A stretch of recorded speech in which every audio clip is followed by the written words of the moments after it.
Madame la Présidente, je prends la parole pour mettre en garde contre un dangereux consensus bipartisan qui nous entraîne dans la guerre contre la Russie. Dans les jours qui ont suivi l'invasion illégale de l'Ukraine par la Russie, le sénateur Rob Portman a déclaré: Je n'ai pas vu ce genre d'unité depuis septembre 2011. C'est une belle déclaration, mais que cela signifie-t-elle vraiment? L'unité semble toujours venir avant les pires décisions que nous prenons. Notre désir d'unité dépasse souvent notre raison et notre discernement. Le consensus, après les événements de septembre 2011, a conduit à la guerre en Irak et au Patriot Act. Les confinements et les mandats Covid proviennent d'une unité liée par la peur. Le mouvement Définancer la police a pris de l'ampleur parce que la dissidence n'était pas tolérée. On vous traitait de raciste, tout comme maintenant on fait de vous un traître si on remet en question nos actions en Ukraine. Sommes-nous amnésiques dans cette salle? La perte de mémoire est-elle une conséquence de la gérontocratie du Congrès? Il y a tout juste un an, nous avons perdu une guerre contre des éleveurs brandissant des fusils. Et maintenant, nous nous précipitons pour combattre une nation qui possède 6000 ogives nucléaires? Les représentants affirment imprudemment que nous sommes en guerre. Le député Moulton a déclaré la semaine dernière: Nous ne sommes pas seulement en guerre pour soutenir les Ukrainiens, nous sommes fondamentalement en guerre, bien que par procuration, avec la Russie.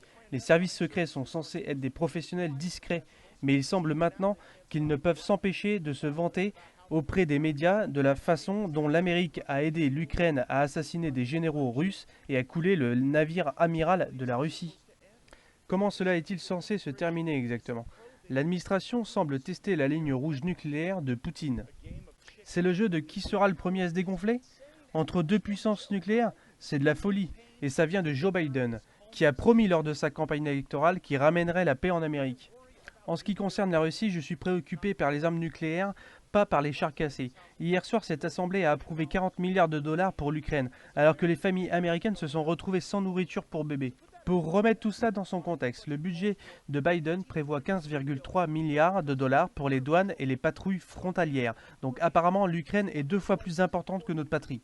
Il y a 2 semaines, nous avons adopté la loi sur le pré-bail pour l'Ukraine. J'étais l'un des 10 seuls membres du Congrès à avoir voté non. Et voici la réponse de NBC. L'aile de Poutine au parti républicain bloque l'approvisionnement en armes de l'Ukraine.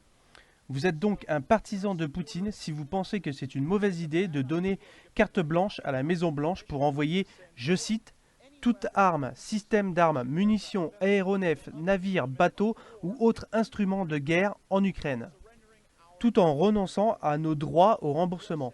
Nous envoyons tellement d'armes en Ukraine que nous épuisons nos propres stocks. Et nous n'envoyons pas seulement des balles et des fusils. Maintenant, nous envoyons des obusiers qui peuvent tirer jusqu'à 25 km.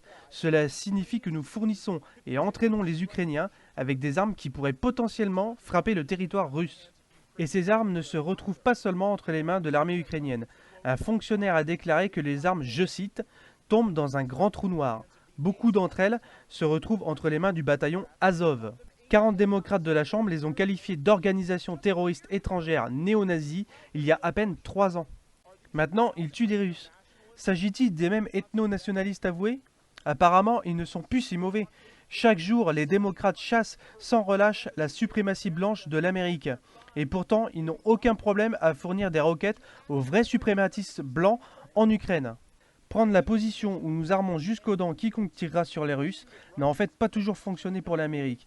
Ce sont des javelins pour les néo-nazis aujourd'hui, des missiles Stinger pour les Moudjahidines en Afghanistan hier. En Syrie, autre conflit sur lequel Washington avait un consensus, nous avons fourni des terroristes djihadistes dans la lutte contre Assad.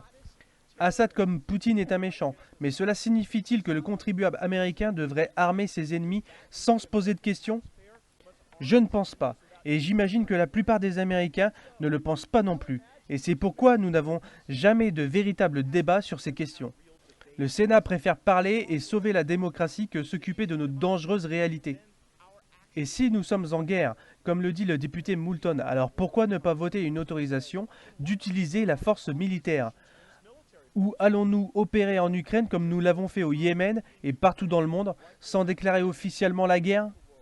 Je soupçonne que de nombreux députés ne voudront pas voter ou débattre, parce que leur véritable objectif est un changement de régime en Russie, pas la défense de l'Ukraine. Et pour atteindre cet objectif, ils sont prêts à envoyer des milliards à Kiev qui resteront dans les poches des fonctionnaires corrompus, tout comme nous l'avons fait en Afghanistan. Nous nous dirigeons imprudemment vers la guerre. Et le peuple américain est laissé dans l'ignorance.